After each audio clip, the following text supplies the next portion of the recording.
25 বছর ত্রিপুরা রাজ্যে সিপিআইএম রাজত্ব করেছে একমাত্র কংগ্রেসের কারণে। রাজ্যের জনগণকে অনেক ঠকিয়েছে। রাজ্যে 80 সালের জাতি দাঙ্গা সিপিআইএমের আমলে হয়েছে, সেই সময় কংগ্রেস সিপিআইএমকে দোষারোপ করছে। কিন্তু এখন কংগ্রেস ও সিপিএম মিলিত হয়ে বিজেপি আইপিএফটি একটি সরকারকে উন্নয়নমূলক কাজগুলোর বিরোধিতা করছে। বক্তা পশ্চিম ত্রিপুরা লোকসভা আসনের বিজেপি মনোনীত প্রার্থী রাজ্যের প্রাক্তন মুখ্যমন্ত্রী তথা রাজ্যসভার সাংসদ বিপ্লব কুমার দেব। রবিবার আগরতলার 4 বর্জলায় ভারতীয় জনতা পার্টির পৃষ্ঠা প্রমুখ সম্মেলন করা হয়। সেই দিনের সম্মেলনে উপস্থিত ছিলেন রাজ্য বিজেপির প্রদেশ সভাপতি রাজীব ভট্টাচার্য, পশ্চিম ত্রিপুরা লোকসভা আসনের বিজেপি মনোনীত প্রার্থী বিপ্লব কুমার দেব, 4 বর্জলা মণ্ডল কার্যকর্তা সহ অন্যান্যরা।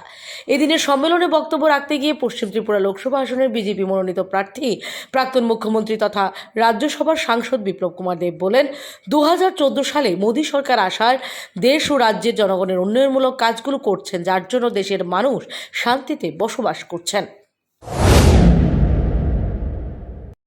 বলতে পারবেন মহিলাদের জন্য করেছে এক সিঙ্গেল কাজ, কিন্তু বিপ্লব দেবকে যদি জিজ্ঞাসা করে যে ভারতীয় জনতা পার্টি মহিলা মোর্চা করার আজকে ভারতীয় জনতা পার্টির কার্যক্রম আছে, এই কার্যক্রমে সবচেয়ে বেশি মহিলা এখানে একত্রিত হয়েছে। এই মহিলারা এমনি একত্রিত হয়নি, কারণ কি নরেন্দ্র ভাই মোদী দেশের মহিলা রাষ্ট্রপতি দিয়েছে।